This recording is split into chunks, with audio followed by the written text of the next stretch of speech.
Being Your Best You with Dr. Keir Adept and Dr. Kevin Richardson.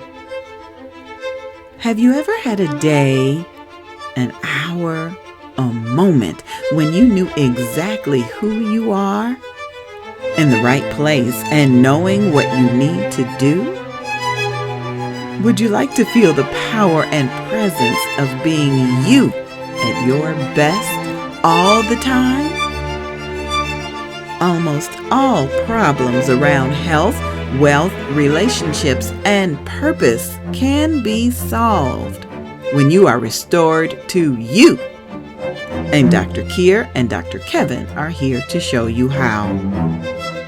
Dr. Keir uses Geotran human programming, human design, and activations to quickly and easily release you from the automatic patterns and inner glitches that block your healthy, wealthy, happy life. Dr. Kevin is a clinical hypnotherapist with decades of experience in releasing the subconscious fears, beliefs, and habits that cause or contribute to experiences you no longer wish to have. Dr. Kevin specializes in releasing obesity and your blocks to success. Dr. Keir and Dr. Kevin are both passionate about helping people improve their lives in person, by phone, or on Zoom. Yes, it's as easy to change your life long distance as it is in person. So, join the paradox as Dr. Keir and Dr. Kevin discuss their different approaches to clearing your subconscious and restoring you to you with speed, efficiency, and a sense of humor. It's time for Being Your Best You with Dr. Keir and Dr. Kevin. The Paradox. Welcome to the show.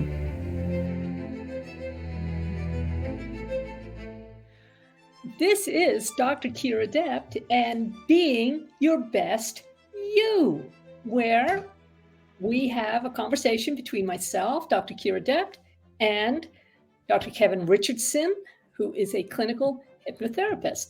I am a Geotran genius. Yay! So, firstly, we get to be a paradox. And secondly, every week we look at a different issue and we look at it from the perspective of Geotran in our programming, and also how a clinical hypnotherapist like Dr. Kevin would look at that particular pattern, addiction, whatever it is. Program, I would say, of course, because I'm a programmer. And today, well, we had a conversation in the background about fears and phobias, which everybody assumes are really the same thing, but I know from a clinical hypnotherapy perspective, and you can see from Dr. Kevin's expression, that they are approached differently. Now, from a Geotran perspective, they are actually approached in a pretty similar way. But that's okay. It's totally okay that we look at them differently. That's the whole point of this conversation. Okay? So, one thing I will say, but even before we jump in, because I'm going to hand most of this over to Dr. Kevin so that he can do some more hypnotherapy, which is what a lot of our listeners have been requesting. But I will just say that from the Geotran perspective, our operating system is faith and patience. And the operating system of what, for the lack of a better word, we're going to call the God of this world, those lower energies that we're surrounded by, is fear and doubt. So when you have fear, you're going to be experiencing pain. Yeah. When I put that the wrong way around, I'm so sorry. When you have fear, it's taking out your light. When you have pain, it's taking out your truth. So from a Geotran perspective, that's what I would be looking at. Like, how is the fear affecting you? What part of your innate programming is it taking out? Because if your operating system is not working properly, then obviously your inner programs, your programs for health and wealth and purpose and genius are not going to function properly either. And having said that, I am going to hand it over to Dr. Kevin. Hey there. Hey, bonjour, bonjour. Bonjour, bonjour. You can see from my background that I'm in France. Yay!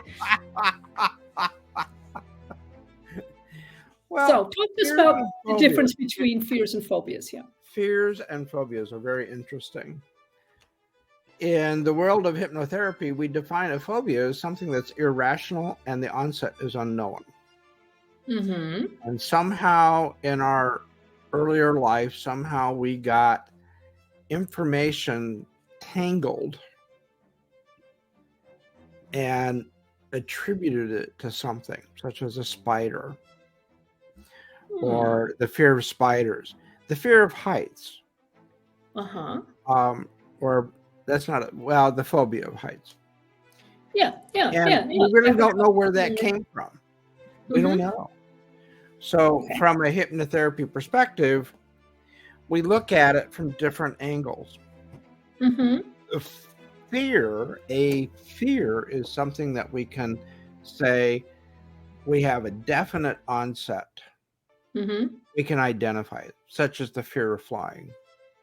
Okay. If you're on a flight that was untypically turbulent and you hit severe turbulence, you've developed a fear, and that fear could turn into a phobia. Okay. So from a hypnotherapy perspective, we use different techniques. And it can take longer to work on phobias and using disassociation, kind of disassociating the phobia, the cause that we're afraid of. So phobia and fear are two very different issues from our perspective. Okay. And can be interesting and challenging to overcome. Okay. A fear is easier for us to work on. And it's not quite as deep-seated, and we can go back to where the original onset was in the subconscious mind. So, for instance, you may remember that story I told you about a client that I had 20 years ago who was having this sort of sense of nameless dread that he seemed unable to associate with anything in particular, although he said it happened most frequently when he was going to visit his ex-wife. Okay. So in one session, I traced that back to when he was 6 years old. And it turned out it was not his fear. Yeah. It was his mother's fear. So I said, well, what was happening with your mom when you were 6 years old? And it turns out that he was Hungarian. And when he was 6 years old, the village was being bombed. Oh. At the end of the Second World War. And the entire village was hiding in this culvert. Yeah. Now, as a 6-year-old, 6-year-olds look at planes in the sky, even in wartime, and go, oh, look at that. Oh, that's really interesting. But his mother was terrified, because she had a better understanding of what was happening.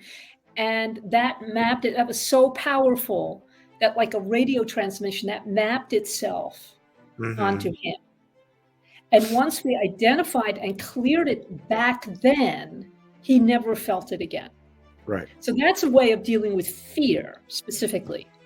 I have not worked with people with phobias very often. The one technique that has been successful for me, it's just not my area of expertise, but fortunately we do. The one time I did work with somebody with phobias, and they were not horrible phobias. So maybe they were just a little lighter than some of the cases you've been working with. I asked my client to perceive the phobia as a jacket. And then I asked her to take off that jacket and to put it on a chair next to her. This was in the field. This was in her imagination. Yeah. And I said, look, you can put that jacket back on again anytime you want to. But I want you to understand that you're in choice. And that worked for her. But I don't know if it would work for anybody else. That's just where I was getting intuitively. Right. To help her was understanding that this is something that on a certain level she was choosing it. And then she could choose to do something else. As long as she understood that it was right there and she could put it back on if she wanted to. We were not taking her out of choice. Mm-hmm. Yeah? But as I say, that was not a methodical thing. That just came to me. Well, and that's where you, being a Geotran genius, you're able to discern what's needed for that client at that moment. Yes. And same is true from a hypnotherapist perspective. We do our treatments very intuitively. Yes. We have techniques and we have specific procedures that we use and how we implement. Yeah. That the individual suggestions and techniques are adjusted to meet that client's individual needs. Well, I certainly would imagine that the intuitive part plays a strong role because you and I both have these vast toolboxes. But right. like a Finnish carpenter, the Finnish carpenter is going to select from this array of fabulous tools. I was actually visiting a friend here in France who's renovating his apartment, and he's got this whole work table spread out with tools. It's like, yes, I understand that.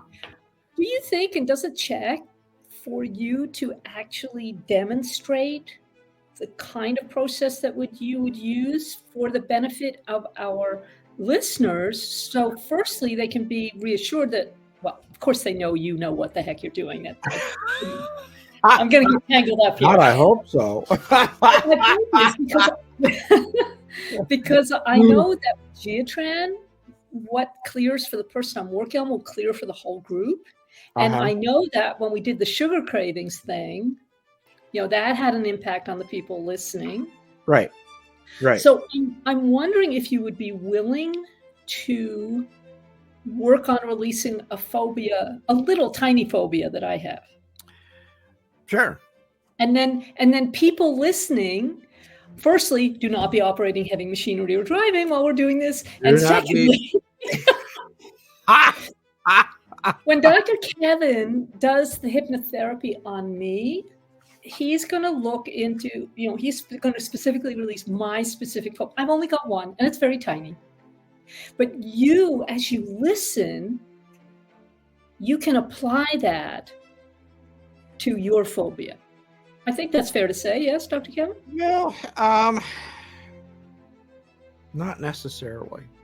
Not necessarily. But it could. It could translate that. And let me. I'm looking in my reference. I'm looking in my reference book because clearing a phobia, there is a very specific process. Cool. That we go through. Okay. It's a very, very specific technique. So I'm looking in my reference book to see. So while you're doing that, I'm going to keep leathering here, just to give you a little space to do that. And I'm just going to keep talking about fears for a minute. Yeah. So I'm going to show you a couple of little fear techniques that you can actually use. And this is going to lighten y'all up for what Dr. Kevin's going to do. Does that sound like a good plan? Sounds like a great plan. I like it. We actually have a fear and pain chart and clearing. And I am looking it up right now. Okay. So if you have fear, now we're not talking about phobias here. We're just talking about fear for a minute. When you have a fear, it takes out the light in your computer. Now, the glory of God is intelligence, and intelligence is truth and light. So you have the truth, that's like in every cell, it's in your hard drive, and you have to have the right light to read that. Yeah. So if you're having fear, then fear has been added to your emotional body. So the first thing I'd be asking is, how many do we need to identify? Let's say you've got 2. Okay? So we'd say, well, is the first fear something you have developed, or is it something you've picked up from somebody else? And if it's somebody you picked up from somebody else, it's going to be a person, place, or thing. And if it's a person, it's probably going to be male or female. Probably. I mean, 98%. Right? So we would be identifying the person and the situation. Like I was explaining with my client who had picked up this fear, dread, which is fear. Well, it's actually fear that's had babies. From when he was 6 years old. I mean, it's actually relatively easy to just go in there and say, oh, well, that's an understandable situation. That's not an irrational situation. It's something we can understand. And you go back and clear it there. Now, what do I mean by going back and clearing it there? My clients ask me that a lot. Okay, you put yourself back in that situation. You go back along the timeline. And you recognize that whatever it is not about you. Yeah, so there's been a misinterpretation. It's not about you, probably, especially if it's coming from somebody else. Okay? Now, you can throw out the person, wah, splat, with sound effects, very important. Or you can go back to that situation and change something about it. For example, with this client of mine who was 6 years old, I said, okay, go back and be a 6-year-old. Go back and be all happy and excited that you're seeing all these planes overhead. Wow. I mean, that's something like a 6-year-old kid would probably really enjoy. Well, at least a 6-year-old boy. I don't know about girls, but you can change the interpretation of the situation so that you no longer have to be running the fear, so it doesn't have to be taking out your light. So check if the fear has been added to your emotional body, and check if the light has been subtracted from your intelligence. So once you have thrown out the fear, I mean, if it is you, that takes a slightly different technique, but 80% of the time it's somebody else.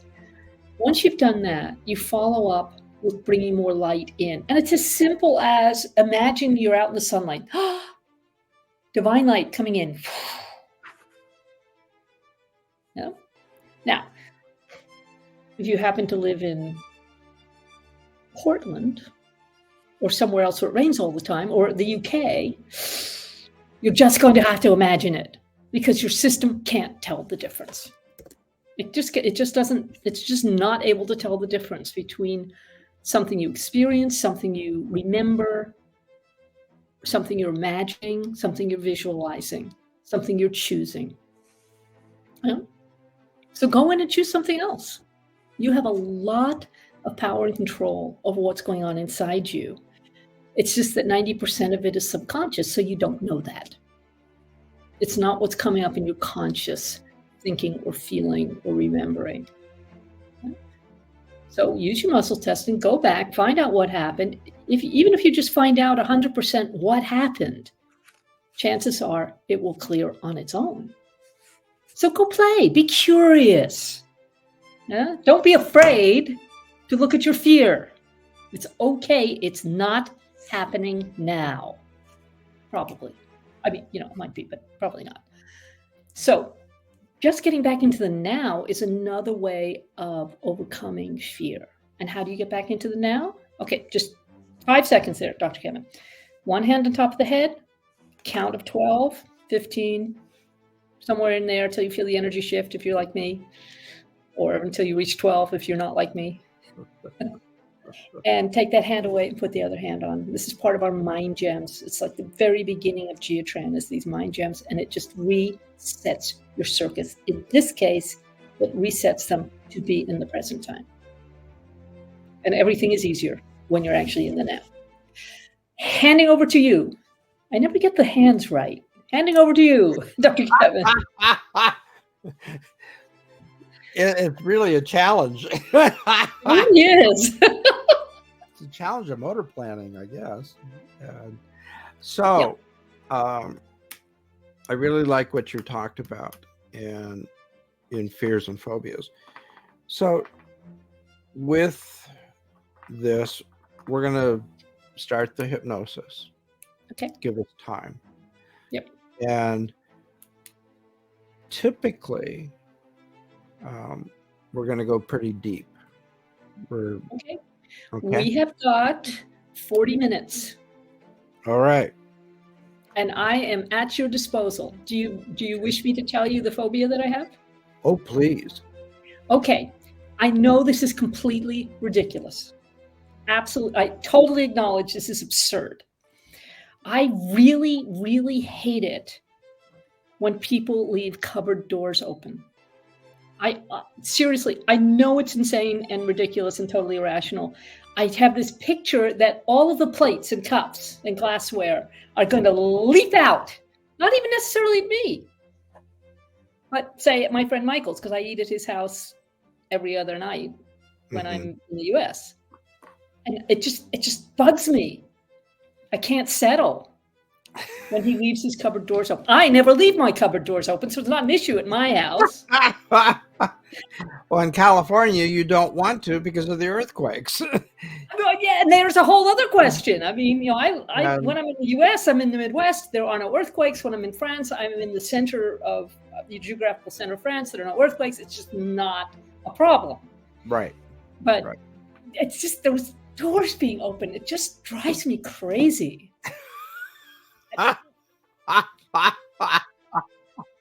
Irrational. And I have no idea when or where it started. So I think this is a perfect example. That is a perfect example because you don't know where it came from and it is irrational. It's not silly. It's you. That's what makes you unique and special. So I am sure there are many other people that have that same and similar phobia.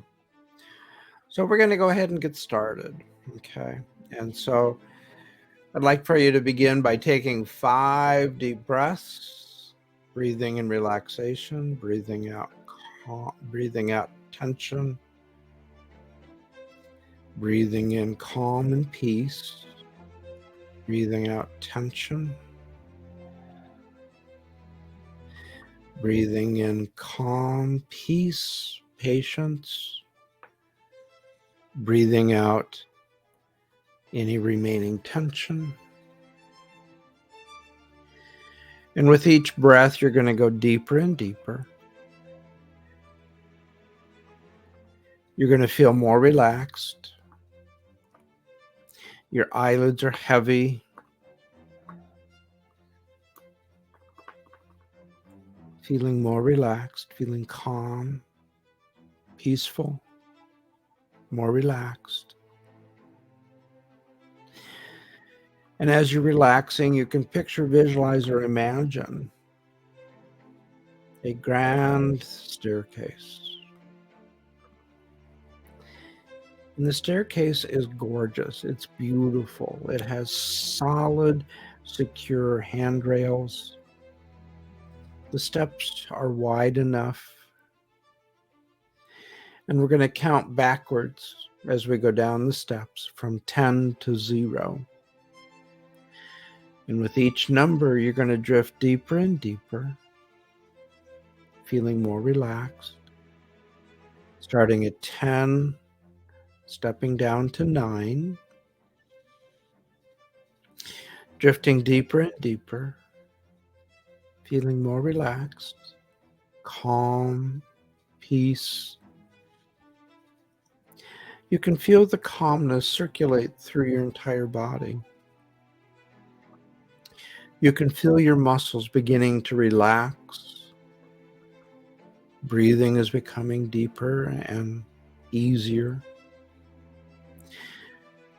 From 9 to 8, drifting deeper and deeper.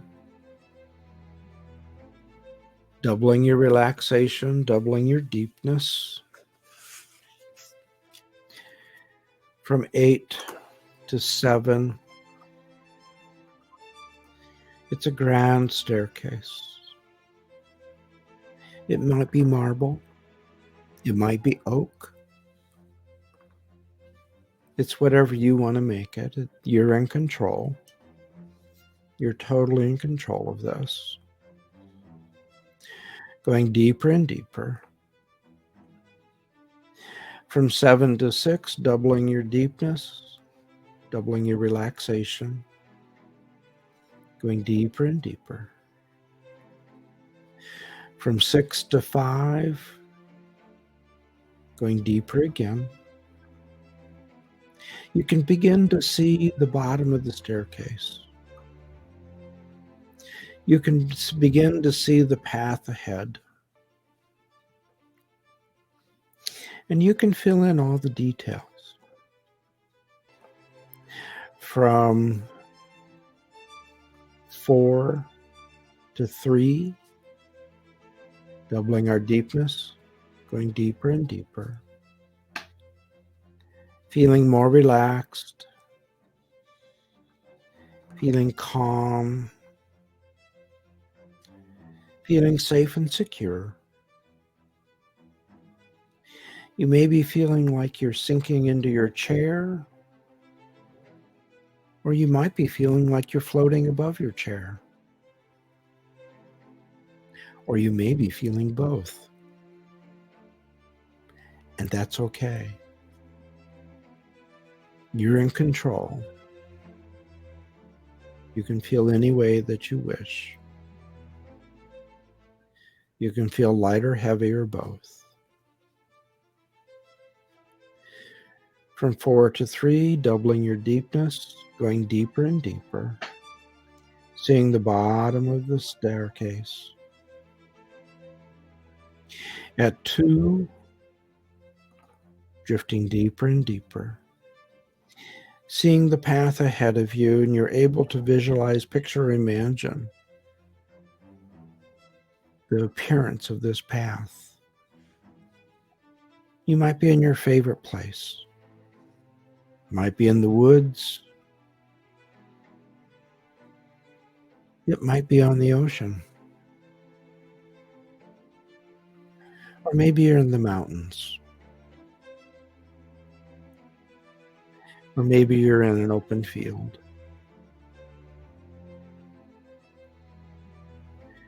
From 3 to 2, going deeper and deeper, doubling your relaxation. From 2 to 1, drifting deeper and deeper. From 1 to 0, 0 always means deep sleep for the purposes of hypnosis, and only with your express permission. You can go to this level quickly and easily, just by closing your eyes, taking 5 deep breaths, and repeating the words deep sleep. At the bottom of the staircase, your pathway is laid before you. It's a beautiful staircase, and it's a beautiful pathway.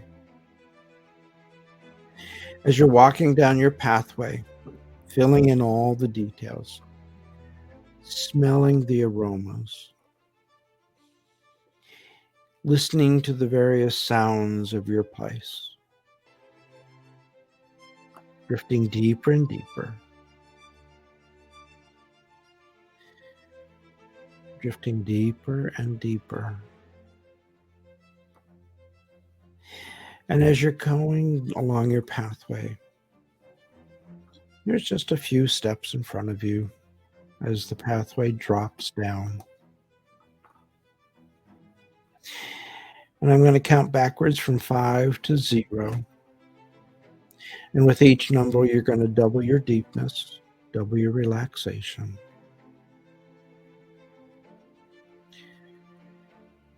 At 5, drifting deeper and deeper, feeling more relaxed. At 4, drifting deeper and deeper, feeling safe and secure, feeling totally at peace, totally calm, totally relaxed. At 3, drifting deeper and deeper, feeling more relaxed, feeling safe and secure, feeling safe and secure in your place, your special place. And at 2, doubling your deepness again, doubling your relaxation, going deeper and deeper. At 1, the pathway continues in front of you. And as that pathway becomes more clear to you, you can begin to see the end of the path. At 1, you're ready to step down onto the pathway once again. At 0, 0 always means deep sleep for the purposes of hypnosis and hypnosis only. And by closing your eyes, taking 5 deep breaths, and repeating the words deep sleep, you'll return to this level quickly and easily, and only with your express permission. You can see the pathway in front of you. And about 4 feet in front of you, there's a door. And the door, as you approach it, you open the doorway. And looking totally safe and secure, you open the doorway and you see the kitchen. The most beautiful kitchen you've ever seen. Majestic cupboards, majestic counters, high-end appliances. Oh my gosh. Your dream kitchen. And you notice that someone has been in your kitchen, drifting deeper and deeper, feeling more relaxed, more at peace.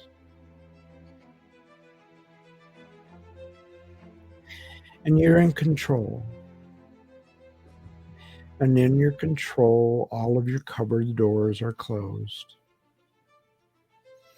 Feeling totally relaxed, feeling totally secure and safe. And after you've closed the doors, you notice that one of the doors comes open.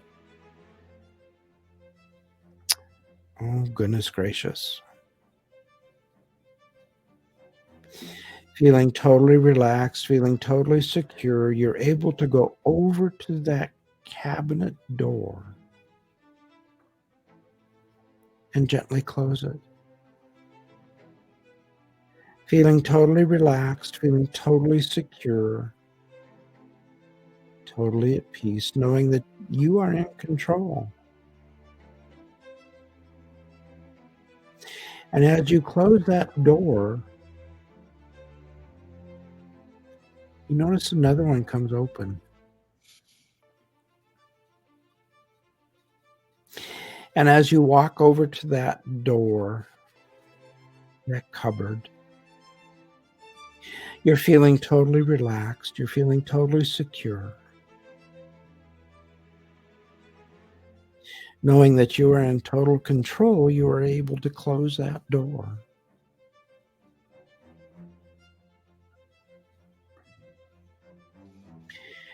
And by closing that door, you're in control. And you notice that you're feeling completely at ease, relaxed, feeling totally secure.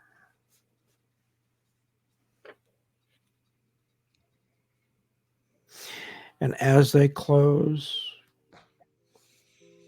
let your whole body gradually begin to have a feeling of lightness.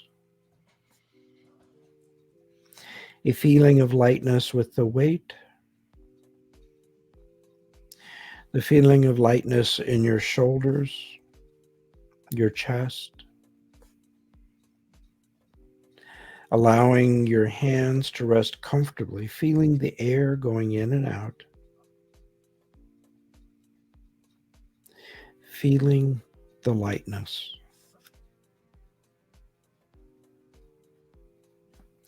You find that as you walk in through your kitchen, someone has come behind you and opened the cupboard doors.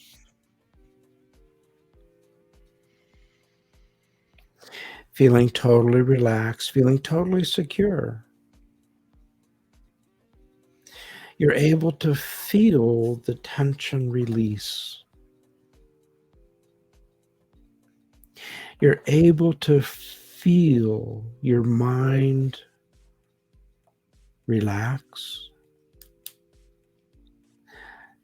You're able to see the humor in it. And you're able to close the cupboard doors easily in total relaxation, feeling safe and secure.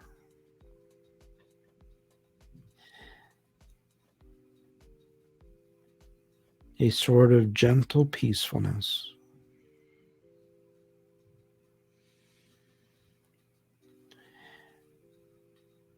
You're able to enter into your kitchen,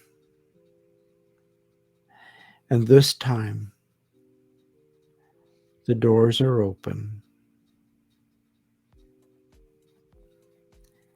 and you feel totally at peace and you feel totally relaxed. You're able to chuckle to yourself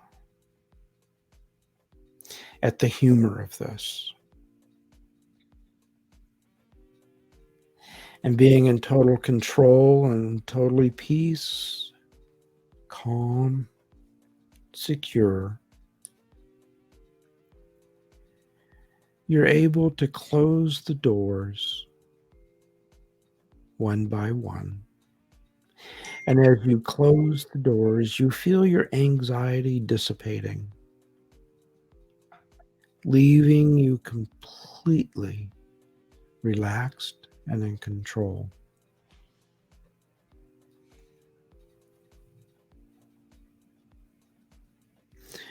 Breathing quietly and easily. Your cupboard doors are closed and you're feeling relaxed. And you notice that as you go back to your kitchen, and as a door opens up again, you're able just to walk past it, undisturbed, feeling totally relaxed, chuckling at the humor of it, feeling safe and secure. And you're just able to close the door, feeling totally relaxed, feeling totally secure, feeling in control.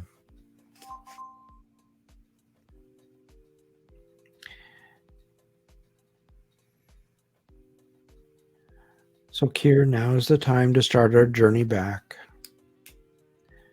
And I'm going to count from 0 to 5.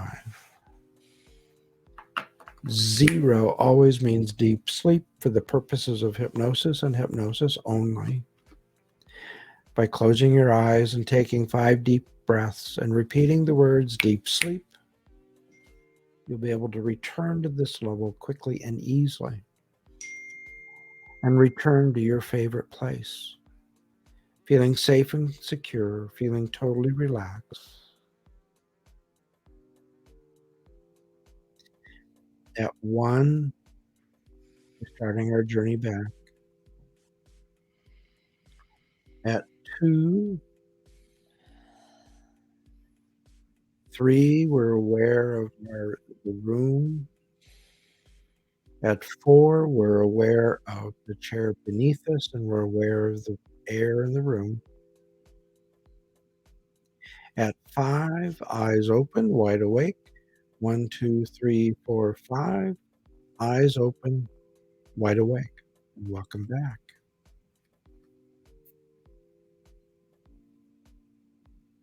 And it's very common that when you come back from a journey into hypnotherapy, it takes some time to come back, and it takes some time for you to regain your thoughts again. And it's like you're waking up from a deep nap, feeling totally refreshed.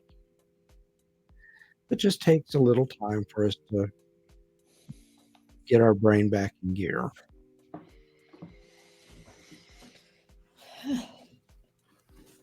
Just talk amongst yourselves.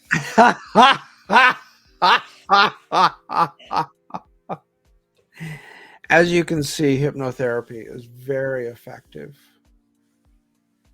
And people tell me all the time that when they come back from the journey, as I refer to it, they feel totally refreshed. They feel like they've just taken a deep nap, and they're waking up from a deep nap. Now, in hypnosis, you don't go to sleep. And we use the words deep sleep as a metaphor. It doesn't mean that you're actually going to sleep. You still remain fully awake, fully alert, totally in control, and you can come out at any moment. If you want to stop the session, you can stop it at any time. You remain in total control throughout the entire time. So, what sorts of phobias have you personally worked on? The most common one is the phobia of needles.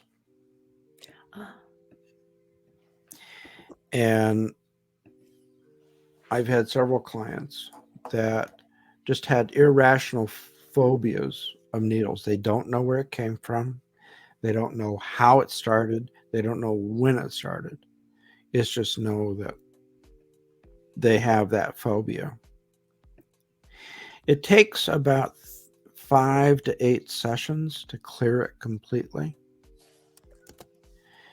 And each recording is desensitizing. We're attempting to desensitize to the needle. And so we're taking the journey back to, they're at the phlebotomist's, they're in the chair. The phlebotomist is getting ready to do the stick, as we call it. And they visualize that, and then they separate themselves from it, and we direct their attention onto something else. And it takes about 5 to 8 sessions to really get rid of it. The ones I've worked with have been very successful and have contacted me again saying, wow, I don't know what you did, but it sure works. Yeah, I get a lot of that too. Yeah. I don't know how you did it, but okay, it works. And I've had a lot of spouses. I had one client who was so afraid of needles and was diabetic. And the wife had to do all the needle sticks. The client would not do it. Yeah. And the diabetes was totally out of control because no monitoring. Yeah, for sure. And so we 8 sessions, and we talked about doing the continuous monitoring that they put on the back of the arm. Oh, yes. Such a strong fear of phobia that wouldn't even do it, wouldn't even open it up, wouldn't even look at it, wouldn't even read the instructions.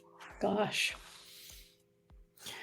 And so by the 5th session, was able to open the box, was able to read the instructions.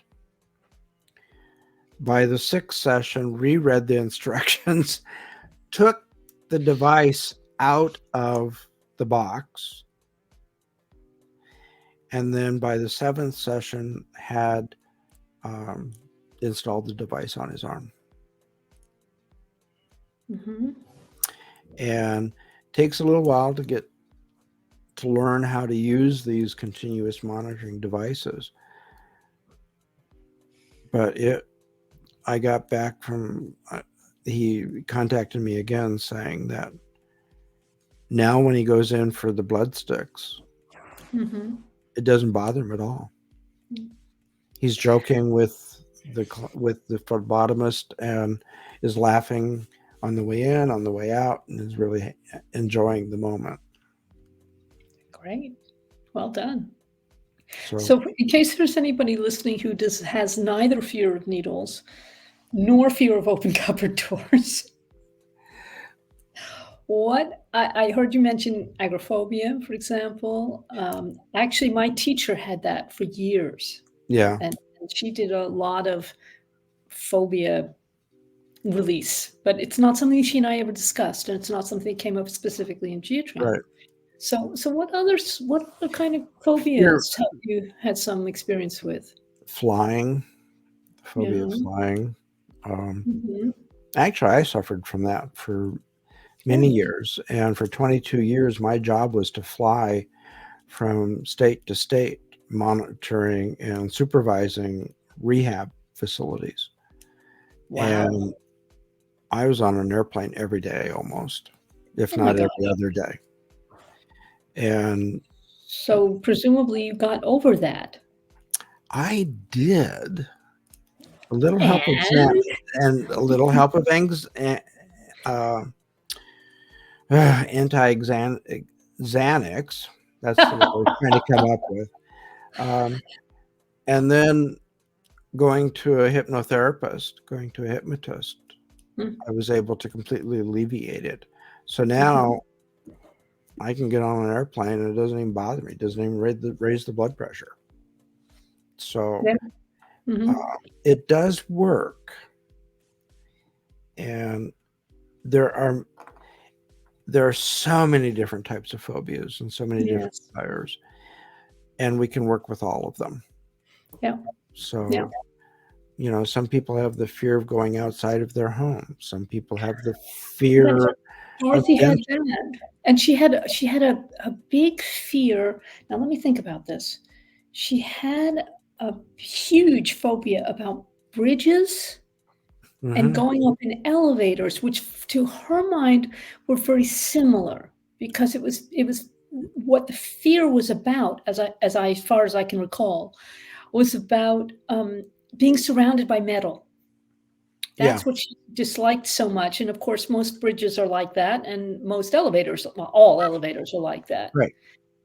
And I know she did some phobia clearings and managed to get past all of those, as far as I'm aware. But she said at one point she found it extremely difficult to leave her house. Growing up, we had a family friend, very, very gregarious person, very gregarious. Irrational phobia of going under a railroad bridge while a train was on it. Would not go through that. Would not drive through it. Wow. If a train the train might jump off the bridge and attack him. I mean, I understand this. It was pretty interesting. And I, as a child, I was like going, really? Are you kidding? Nothing's going to happen. But somehow, some way, something got tangled up in her subconscious that created this phobia, and it manifested this way. One of the things that, again, we teach right at the very beginning of Geotran, that if someone is out there who is listening who has a fear or a phobia, now I totally acknowledge that they're different, but what I'm talking about is a Band-Aid. Right. Yeah. Right. Now, a Band-Aid you can put on a wound, whether the wound's a gunshot or a knife or you've just fallen over. Yeah. So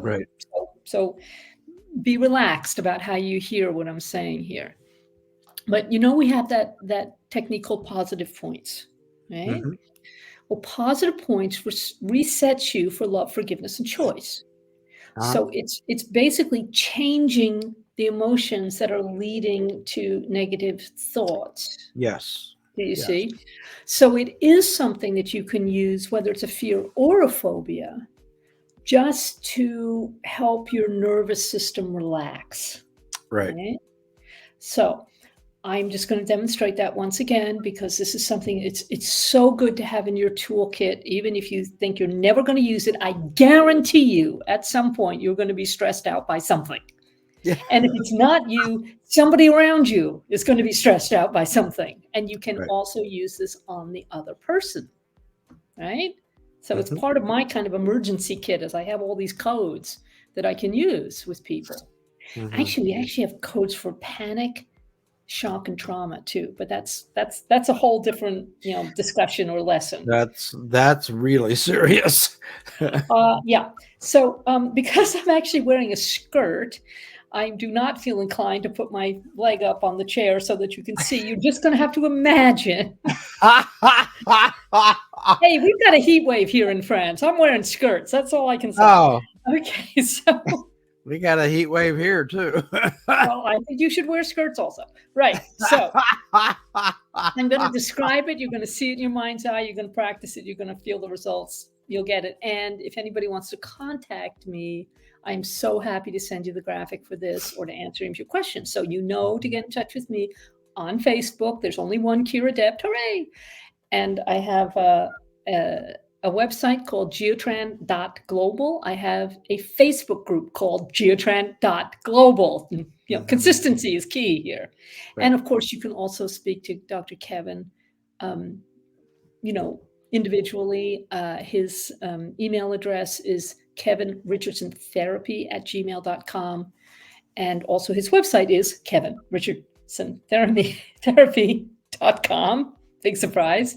And also my email address is drkiradept, all is one word, @gmail.com. Oh, we professionals, we love having those Gmail addresses with our names. Okay. Yes. So everybody had a little moment to calm down. Great. Right hand, cone fingers. Okay. We're going to take it across the body to the outside of the left leg. Okay. So we're going to start at the knee joint, the outside of the leg at the hinge of the knee. And the next point is about 2-3 inches down from that. And the third point is about 2-3 inches further down. So you're just going to keep circling clockwise with that right hand and going down the leg, right? And the numbers are 2, 3, 5, 3, 6, 5, 2, 3, 5, 3, 6, 5, 2, 3, 5, 3, 6, 5. 2, 3, 5, 3, 6, 5. You do that like 4 or 5 times or until you feel better, whichever comes first. And when I'm teaching in person, and I've said this before, I think in terms of conga line, just to help you remember. 2, 3, 5, 3, 6, 5, 2, 3, 5, 3, 6, 5, 2, 3, 5, 3, 6, 5, 2, 3, 5, 3, 6, 5. And some people are kinesthetic learners, so do it while you're learning. That's how they do it. Yeah. Yeah. Okay. And I guarantee you that is going to help you be more calm, more settled, less stressed in any stressful situation. It does not matter whether the stress is rational or irrational, whether it's a fear or a phobia. In the moment, that and being in the now will actually ameliorate the vast majority of stressful circumstances. So my suggestion is you practice this when you're not stressed. I've been watching The Rookie, which is about LAPD and rookie officers, what have you. I'm actually watching it for the love story, but that's a different question. So, and one of the training officers says, do it the right way every time. Do it according to procedure every time, because then when it is an emergency, it will already be ingrained. So that's what I'm saying to all of you today. Try these little techniques. It takes no time to learn them. They're in the guides on my Facebook groups. 2, 3, 5, 3, 6, 5. Hand on top of the head, especially when you're starting to get into an argument with someone. To de-escalate rather than escalate. get that body intelligence and train, teach your field that this is what you want it to do, this is how you want it to feel, and get that muscle memory going so that when you are stressed, you already have the tools right there. Mm-hmm. And I imagine that that's something actually you do with the hypnotherapy too, is you're training the field to be in that better. Well, I know you do it because this is what, the third or fourth time that you have worked on me, and you say the 5, 4, 3, 2, 1 deep sleep, and I actually anchor it physically too. And that's exactly what you're doing, isn't it? Is you're training my field that when I hear that 5, 4, 3, 2, 1 deep sleep, that I'm going to go into that receptive. I know it's a particular brainwave. It's just not my particular level of expertise on that or knowledge set. I think Alpha, beta, gamma, delta, delta. Who the heck knows that one? Where you and in a way, I mean, delta, not 100%, but in a way, this positive points that I just showed you, the 2, 3, 5, 6, 5, is kind of doing the same thing. It's saying, okay, we don't have to go into that adrenaline-based, stress-related, possibly flight or fight, or wait a minute, it's 4 of them. Fight, flight, freeze, or fawn.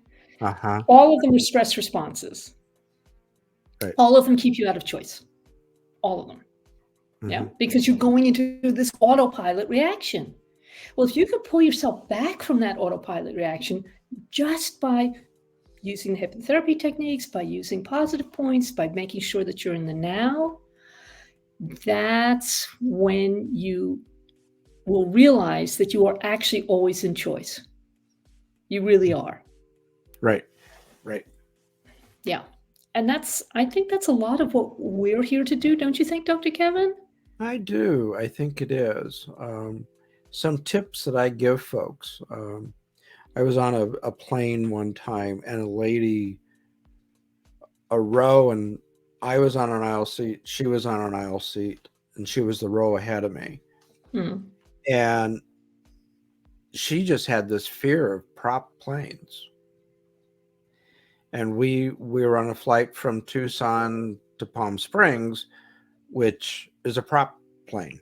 It's a small prop plane. Puddle jumper. Yeah, it's a little bit bigger than a puddle jumper, but close to it. And coming across the desert, it's a turbulent ride because as the currents rise from the heat, the air cools and it goes back down, and it's this cycle, and it's just one bump after another. And it was and on top of it, the wind was blowing. So, and it was a windstorm. And so the ride was a particularly interesting ride, and I had to keep myself centered. And I tried to help her. And what I asked her to do was just to open her eyes, focus on the flight attendant. Yes. Focus on the flight attendant. If they're nervous, we've got something to be worried about. But the flight attendant was just sitting in her jump seat facing us. And she was like reading a book. She was calm. Yeah. It's like, it's okay. And so I was able to talk her through it. And I'd been on that flight many times. And I'd been with that captain many times, or not with, but I'd been on the plane as she was captain. Yes. She was the pilot. She was the captain of the plane many times. She was the captain of the pilot many times that I was on. And I looked at the lady and I said, I have total faith in this pilot. She does this every day. And we're okay. We're okay. It helped. But if I had been able to put her into hypnosis, she would have a much more comfortable ride. But the opportunity wasn't there to do that. No, I can see that. Yeah.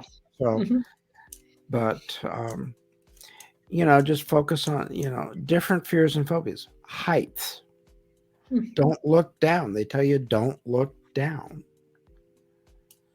And I can tell you, when we were on the Eiffel Tower at the very top, at Eiffel's apartment, at the very top of Eiffel Tower, we were hugging the wall.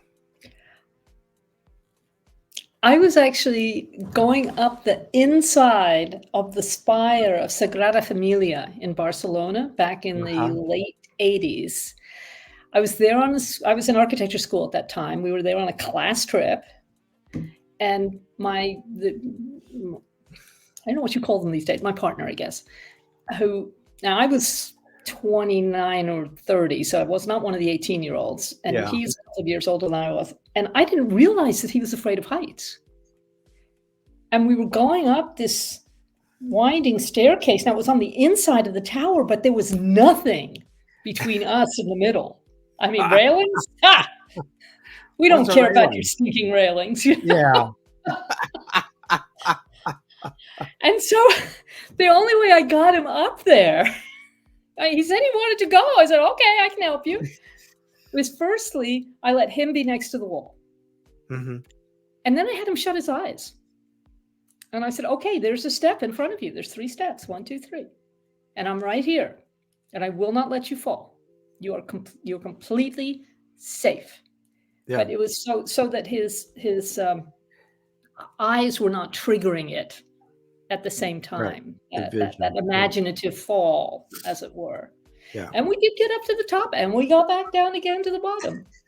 And the funny thing is that he was really interested in tall ships, and he was very interested in sailing, even though he got seasickness and he was afraid of heights. There was this one time when we were both at architecture school in Hull, which is which is on the coast in the north of England, and a tall ship came in for a couple of weeks. So I don't know whether they were having a refit or they were just sort of strolling around. Right. And it turns out that there was a training ship for young people, but they did do one adult cruise every year for a week. And he said, "Oh, that sounds really interesting." I said, "Alan, I would love to support you in this. I don't mind doing it myself. I have no fear of heights. I don't even mind a really, really small kitchen.